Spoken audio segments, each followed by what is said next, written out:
ici c'est le team Pitlane Endurance, un team vendéen qui est le numéro 86. Voilà, bonjour. Donc voilà le manager Manu Bento. Enchanté, bonjour à tous. Ouais, bienvenue dans le box Pitlane Endurance. Oui, là, on attend le contrôle technique des motos. Donc les deux motos, comme vous pouvez le voir, sont prêtes. Il y a là c'est celle que vous voyez, c'est le mulet avec son T. Et puis la moto qui est a priori la moto de course à droite. Elles sont toutes les deux prêtes et on attend le contrôle technique. Voilà. On a fait notre journée d'essai hier et c'est bon, voilà, on travaille toujours un petit peu. On a eu une grosse chute de notre pilote hollandais qui est forfait sur blessure. Donc notre pilote remplaçant, Alex Plancassagne, est prêt et donc sera titularisé dès maintenant pour les qualifs.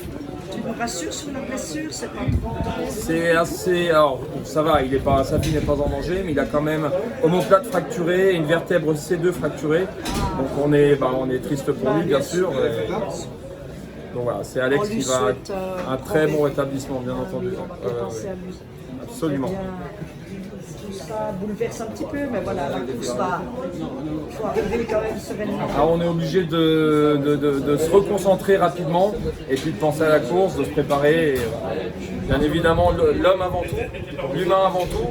Et quand on sait que l'humain va bien, on se reconcentre tout de suite sur la suite de l'aventure.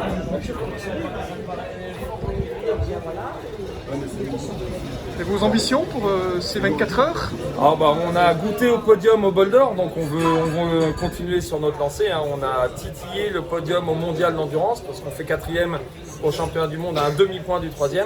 Donc on veut continuer notre effort et puis se rapprocher et confirmer les podiums dans la durée maintenant. Donc vous participez aux 3 courses de 24 heures. On fait le mondial complet, ouais, absolument.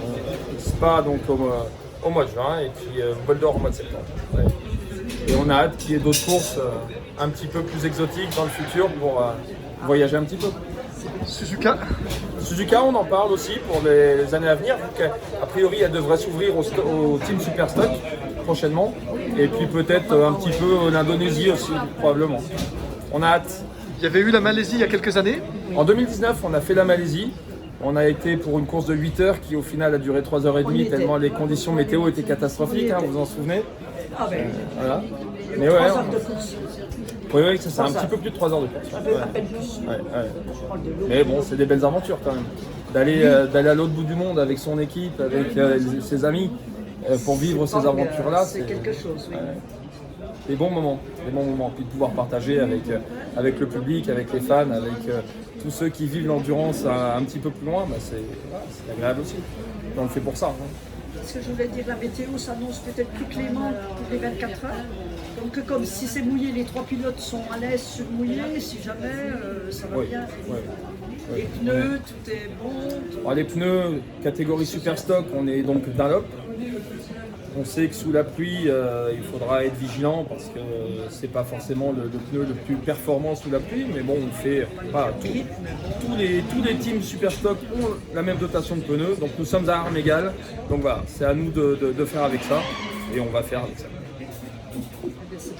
Merci beaucoup de votre visite en tout cas. Eh bien, on vous souhaite le meilleur pour ces 24 heures. Hein.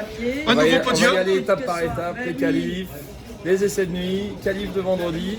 On va suivre ça de près, très près. Oui, j'espère bien que vous allez. Ah ben, on va aller. On va vous faire admirer les belles motos, hein, des Yamaha. Bleu. Voilà. Vous bleu. Suspense que ça comporte un certain nombre. Et donc un des 2 teams vendéens.